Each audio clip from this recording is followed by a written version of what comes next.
Hey everyone, welcome to my 100 subscriber special. I first just want to thank everyone for watching the videos and commenting and sharing with your friends. It really does mean a lot. And what we're going to do today is just take a quick game room tour for my current setup and everything, and then afterwards we're going to come back here and answer some user submitted questions. So stick around for that and enjoy the game room tour.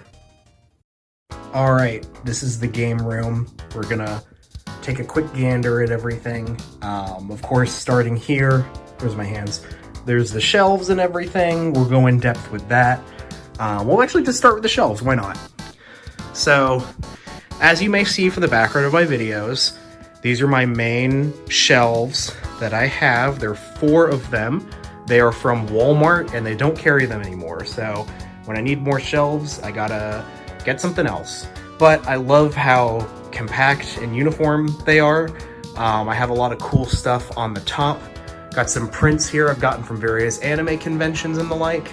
That Zelda one is a pre-order bonus from, I think, Skyward Sword, possibly. But let's go ahead and take a look at the top here. So this is what the top of the shelves usually look like. I usually customize them for the backgrounds of my videos for whatever game I'm playing, for the most part. We have my box Super Nintendo games. These are some of my favorites, like Donkey Kong Country, Super Mario, All-Stars, Mega Man, Zelda. These are just awesome. I love Super Nintendo. It's my favorite console to collect for. There's a couple boxes I still really want, like the fabled Super Mario World box. I know it's really rare, but it's a box that I still really need. I got some Amiibo series here, like the Kirby line, the Shovel Knight line, and everything. Box Kirby's Adventure, Special Edition, Resident Evil 4, you know, just a couple other fun stuff. I also keep my Game Boy carts up here. So I have a couple boxed Game Boy games too. Shout out the Kicks, if you remember my Kicks video. I got that in box afterwards and I love it. As well as my Resident Evil Gaiden video that I made. But yeah, I keep a lot of my Game Boy games in these little nail polish displays. I think it looks fun and good. They're really easy and accessible. I'm kind of at capacity, but I'm also kind of have most of the Game Boy games that I need. It's not really a huge focus for me right now, but you'll love to see them. They look great. And there's Charger Bug. And also my Cloud Strife Cup Noodles, which I will never eat because it's hilarious. So as we zoom back out, we'll just kind of go console at a time, talk about it a bit. I'm going to start on the left-hand side here with my NES games. I went really crazy with NES. Probably about sometime in 2018 or so, kind of bleeding in the Super Nintendo a bit down there. I have pretty much most of what I want. A lot of the NES games that I need are kind of more the pricey ones. My NES top loader is modded for like RGB, and it just looks fantastic. So I was really gung-ho getting a bunch of those games. I have pretty much all the classics you'd expect, the Marios, the Zeldas, the Contras, the Castlevanias, the whole 9 yards. Shout out the Jackal, that game rocks. But yeah, NES collecting, I feel like I'm in a pretty good spot for that. As we go down the Super Nintendo, you may have seen my boxes at the top. On the top of this shelf here, I have some of my more pricey or favorite Super Nintendo games, so like Space Megaforce is definitely my most expensive SNES game, but we also got Pocky and Rocky, Chrono Trigger, and in the back some other big ones like Axelay, Castlevania Contra, Super Mario RPG, Robo Trek, Soul Blazer, Sunset Riders, if you remember my video, and then the Mario games, Turtles in Time, etc. A couple boxes down here. As we get closer down here, you'll see all my other Super Nintendo cartridges. Again, Super Nintendo is my favorite to collect for. I'm really happy with where my Super Nintendo set is right now. There's still a lot that I want, but we're at the point where the games that I want are approaching the triple digits. Things like Knights of the Round and things like Earthbound I still don't have. So we'll get there at some point, but at Super Nintendo games, I always look for them because there's always a bunch that are on my radar. Down here we have N64. You could probably tell based on my setup that I don't really give too much of a hoot about N64. I feel like I have pretty much every game that I need. I don't own the Mario parties, but I have like pretty much everything else you'd expect. Like, you know, the Zeldas, Pokemon Stadium, a lot of the racing games like Mario Kart, and a bunch of random fun stuff. So it's a good system, just not one that I have a real connection with. So I'm kind of done with N64 as far as I know of. we're gonna stand back up. And the next two shelves, you'll notice the lines at the top of PS1 games. PlayStation 1 is one of my favorite consoles to collect for. We have a lot of the really good RPGs and stuff. We got Alundra, we got Beyond the Beyond, we got, of course, Symphony of the Night, Chrono Cross, the Crashes, the Spyros, all the Final Fantasies, you know, Legend of Dragoon, Metal Gear, of course, as you know, all the Resident Evils and stuff. We also got like Parasite Eve, Suikoden, so I was really happy to fill in this gap. The two shelves here are exactly lined up with PS1, barely any room for any sort of expansion, unless I get like one more long box game. But yeah, these games are pretty sick. I'm pretty happy with where I am on PS1. I would love to get Alundra 1, I would love to get Silent Hill, I would love to get Suikoden 2, but you know, I don't really need them per se. I already own those three digitally on elsewhere, so I'm pretty good with PS1 right now. Going back to the second shelf, we have GameCube. I am very happy with where my GameCube set is, because I feel like it's kind of small, but it's all like heavy hitters. You're also going to see a bit of my Wii here too, but with GameCube, there's only a couple games that I still want. I would love to get PN03, Chaos Field. Probably the most expensive one I want is Skies of Arcadia, which maybe I'll get one day. I feel like it's a prime example of a game that needs a Switch release, but we'll see. So yeah, for GameCube, I'm like pretty much set. Nintendo Wii is another console I didn't really have. I was a PlayStation kid, but I'm pretty happy with my Nintendo Wii setup. I got like the Kirby's Dream Collection I like a lot, the Mario Karts, the Metroids. My Pikmin 1 I'm lending out to somebody, so it's usually there, but you know. And then, of course, bleeding down here into the Wii U section. I like the Wii U. I got it way after launch, like I'm sure most people did. It's got some good games. I kind of like getting games on the Wii U instead of just buying all of those games on Switch, just to have more variety. Things like Captain Toad or Bayonetta. Of course, the Zeldas are like the only really must-have for that system right now, but you know, it is what it is. And then down here we have DS and 3DS and Rogue Squadron. So, DS games, I'm really happy with where I'm at for them. I spent a long time getting boxes for my card-onlys, so I only have like 2 card-onlys now. But I'm pretty happy with where DS is. I think it's an awesome system. Not really too much I need for it, but you know, it's good. And then we got 3DS. I was a much more big 3DS fan when it was new, but I feel like a lot of 3DS games are just DS game sequels. Not that there's anything wrong with that, but I'm not super invested in 3DS nowadays. I'd like to get Ever Oasis at some point, but other than that, I'm pretty happy with where I am on my 3DS games. So yeah. Standing back up again, we're going to take a look at shelf number 3, which is kind of the Sony shelf. After the PS1, we got PS2. Now, PS2 is a console I did grow up with, so I have a lot of these from my childhood. I'm a big fan of like Burnout 3, got me into like racing games really. The Guitar Hero series is huge for me, Kingdom Hearts, Lego Star Wars. Of course, it's the first time I played Resident Evil 4. Got a lot of really cool stuff on here, like the Suikoden 3, 4, and 5. And of course the Sly Cooper trilogy, just like fun stuff. PS2 is definitely a system that I'm always looking for more things for. So I'll find a game and be like, oh shoot, there's a PS2 game that looks neat, I gotta get it. So I'm always getting more of these bad boys. Going down into the PS3 zone. PS3 is a system I really focused on when GameStop was phasing them out. So I have a lot of the PS3 games that I want personally. I feel like there isn't really too much I need for that system. Really happy with where my collection is right now, especially like the Sly Cooper collection, the Mass Effect trilogy, Ico and Shadow of the Colossus. Just a great system for compilations. Then kind of at the bottom here, kind of bleeding into shelf 4, is my PS4 and PS5 games. So PS4 is a system I'm kind of falling behind on despite having one for majority of its lifespan. There's just a lot of games on it I haven't played yet, but I've been picking them up as time goes on. I think I have a really decent set, not too much that I'm really needing on the system right now. But you know, a lot of really good stuff. I love the steelbooks with the slipcovers, like for Final Fantasy and Ghost of Tsushima. These just look so awesome because they got steelbook with the slip cover, so the spines look fantastic and uniform. I just love it. I wish Capcom did that. Instead, I have a steelbook for Resident Evil 2 and a regular case for Resident Evil 2, no slipcover. Kind of felt like it was like a waste, but whatever.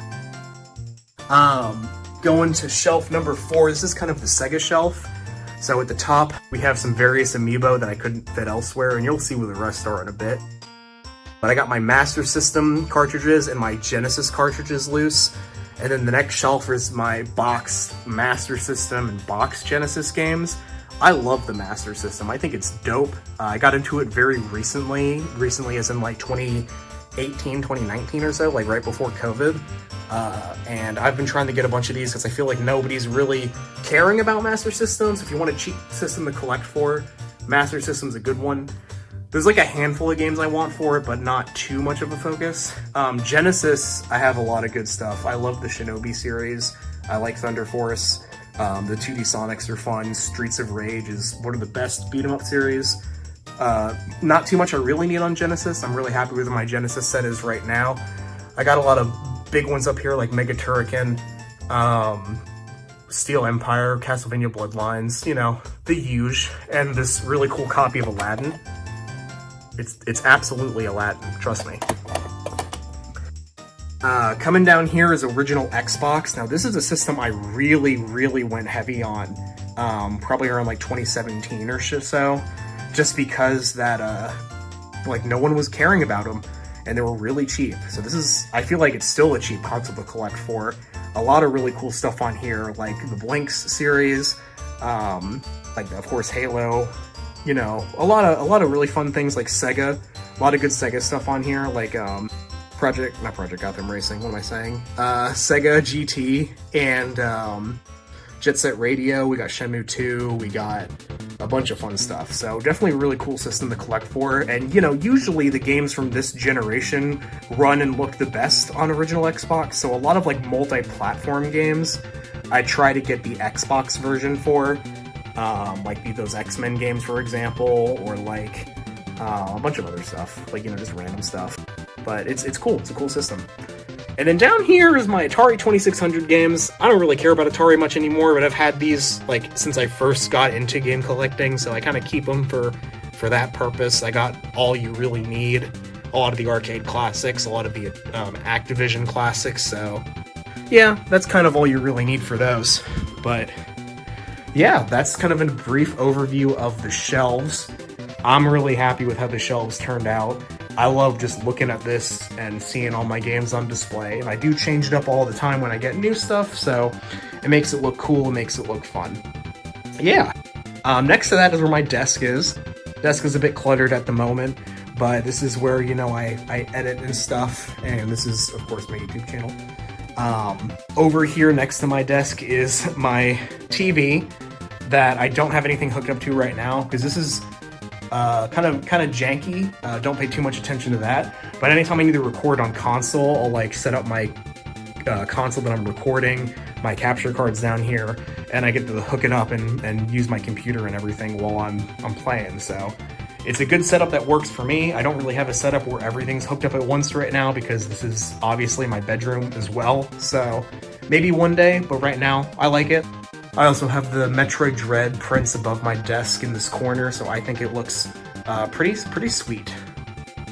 Going this way back towards where the front is, we have my manga shelf. I'm not going to focus on that, but I got some manga. And of course, this Resident Evil umbrella, I wonder what that is. You'll have to wait till my Resident Evil 6 video to see that.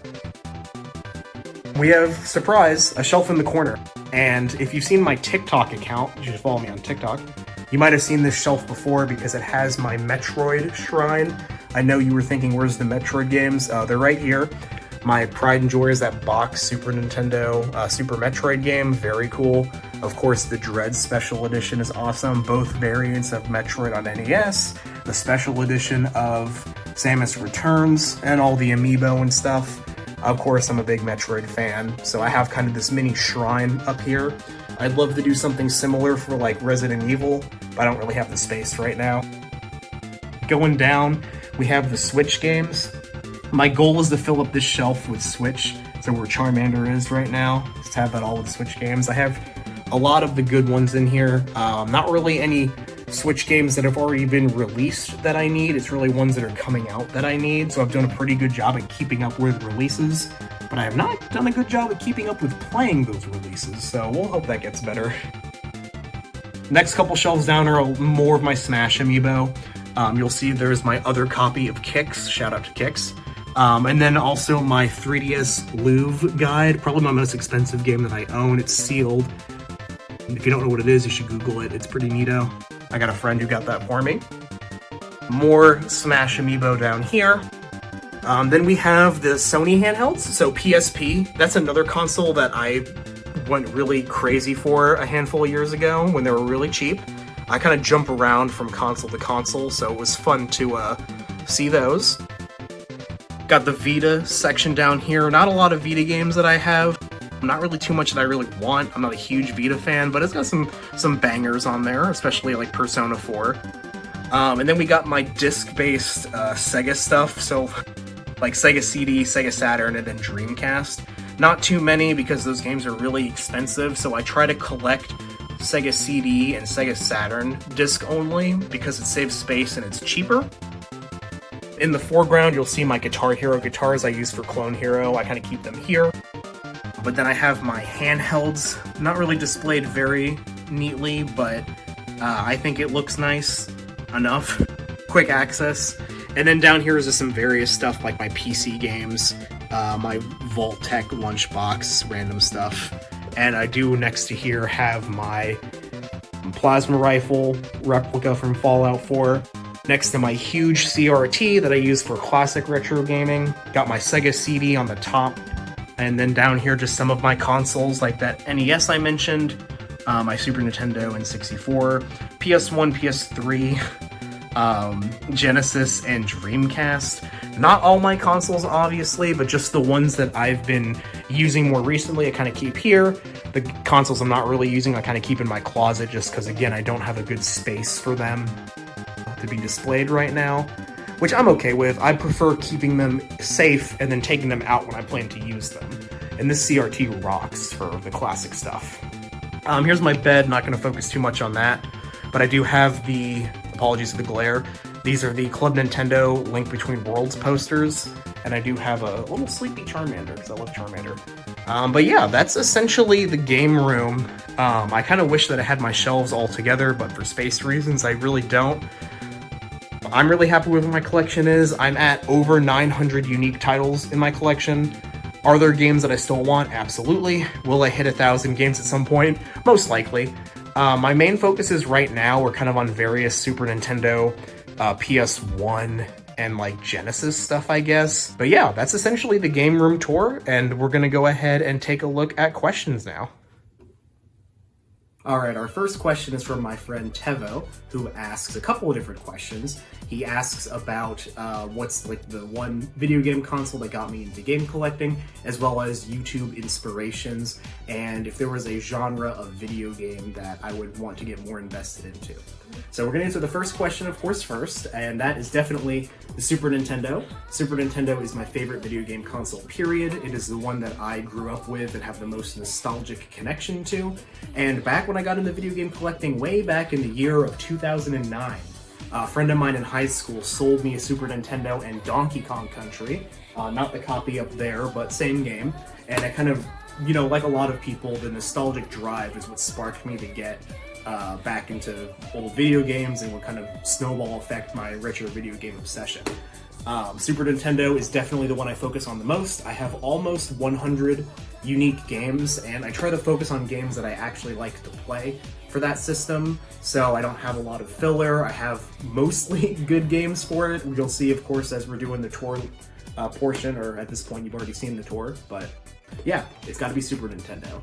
In terms of YouTube inspirations, for me, just thinking back of my time watching a lot of YouTube for video game content, I was really fascinated with the structure that ProJared did with his videos. I really liked his idea of taking a video game series and looking at it as time goes on.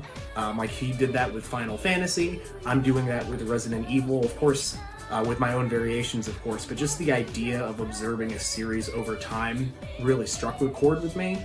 So I kind of quote him to a lot of my reasoning for that. I'm also really inspired by not so much the style, but a lot of the ideas that Dunkey, Video Game Dunkey, presents, especially his video on game reviews, because I feel like he makes a lot of good points about trying to get a connection between the video game reviewer and the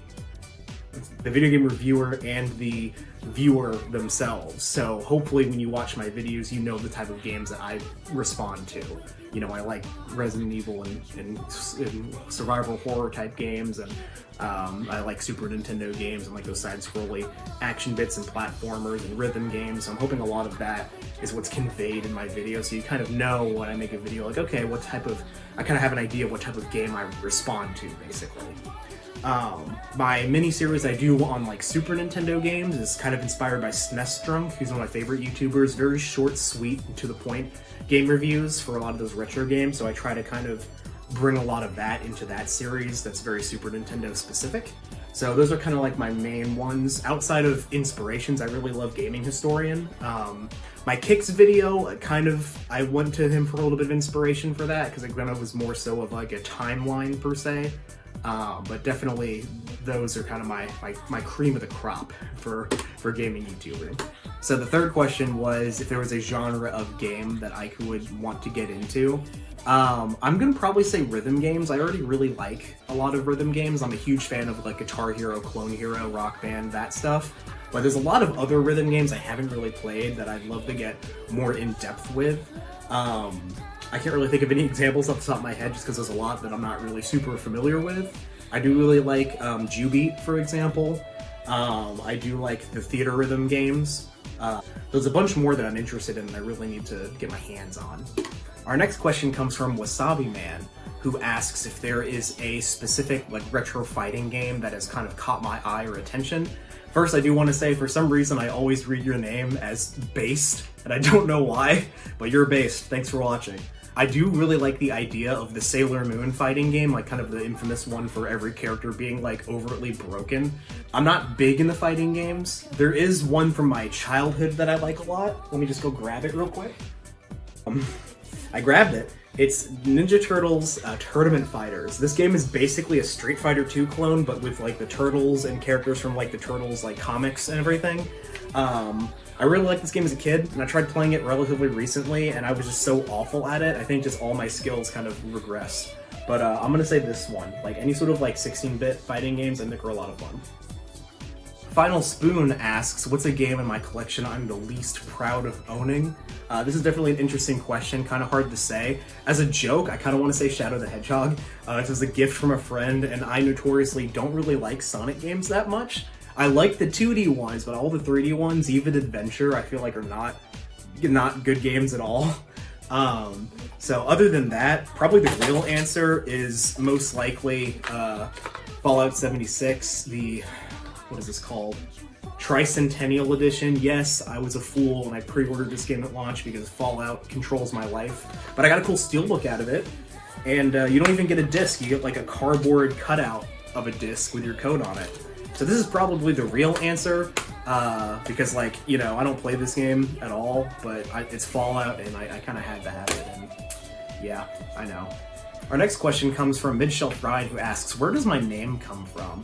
So the name Swoosh Bear is a derivative of the word swoosh, which I was really drawn to, and I discovered this because I was at the mall one day. I know, really dates when this was. And I was looking at a gaming magazine, and the back of the gaming magazine was like an ad for like some Alien vs. Predator video game or something, and it was showing off multiplayer, so everyone had like their usernames above the characters, and one of the names above one of the aliens was Swoosh, and I just really liked that idea, so I kind of took it. So not super unique, but I I've even contemplated dropping the bear from the name to make it just Swoosh, but I feel like that's, you know, not enough, so we're still the bear. We'll keep them the bear for a while.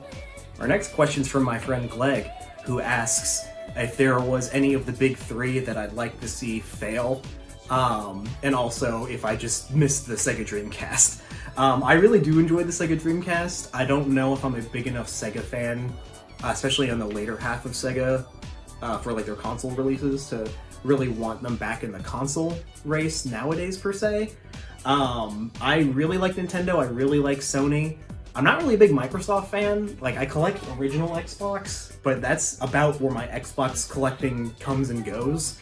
So I wouldn't be opposed if Microsoft kind of slowed down or stopped. I do think Game Pass is great, but none of their, like, you know, IPs are ones that I'm really tied to. Except now that they own Bethesda and id Software, but that doesn't count. That's separate. Next question from Bebop Shock asks, which of my games tastes the best and which of my games tastes the worst?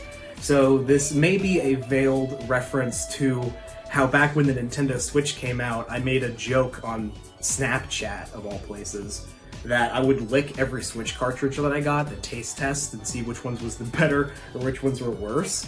I can tell you right now, the worst one absolutely was Mario Odyssey, and also Resident Evil Revelations. I had the theory that the M-rated Switch games would not taste as bad because, you know, kids aren't getting M-rated games. They don't need the coding to prevent them from sucking on Switch games. That was very wrong, because that Resident Evil one was like one of the worst ones I ever had. In terms of best, for Switch, I mean, the adhesive isn't really that great. I'm gonna assume probably like a Kirby game would taste the best. I think Epic Yarn would taste the best. It would taste like grandma's house, like home, you know? I'm gonna pick that. Our next question from WB Foreman asks a couple different questions.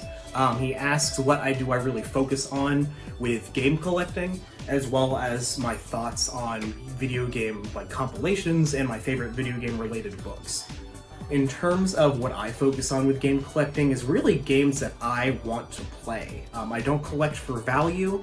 I don't collect for, you know, like, oh, everybody has to have like Mario 64 if you collect 64 games. Everybody has to have, you know, like all of these must-have games. If I don't want to play the game, I don't have it. Like Fire Emblem, I don't like that. I don't like Fire Emblems. I don't own any because like I don't feel like I need to own it for my collection. My collection is me. You know what I mean?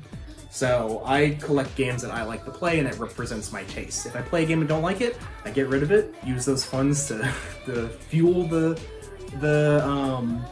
what's the word? The video game hobby. My favorite books for video games. I'm gonna go ahead and choose the books that Jason Schreier has released, if I'm pronouncing his name correctly. He did Blood, Sweat, and Pixels and Press Reset. I think both are really good deep dives into video games from the developer's perspective. They're quick reads. I like his writing style, so I'm gonna pick these. They're just really fun nonfiction. And then my thoughts on video game compilations and collections, I think they're awesome because it's every game for like a set in one place, and it really adds to the availability of these old games. I think the Turtles collection is amazing because you get like the Game Boy games and the NES games, so they're all like just on, I got them on Switch, like it's all on Switch and it's just right there in the palm of your hand and it's perfect. And like trying to find those Game Boy games, those are hard to find. Like I can't remember the last time I saw like Turtles like Fall of Foot Clan in person. I didn't even know the third one existed on Game Boy. Like, so I was very excited to discover all that and get it in one place. They get an A+ in my book. Our next question from Icarus Quack asks, how do I define retro? And also what I've been passionate about recently, I'm assuming besides video games. I think the definition of retro is something that does vary from person to person. As time comes on, it kind of becomes more of an aesthetic rather than a hard technological definition. I personally consider like pre-HDMI consoles to be more like retro.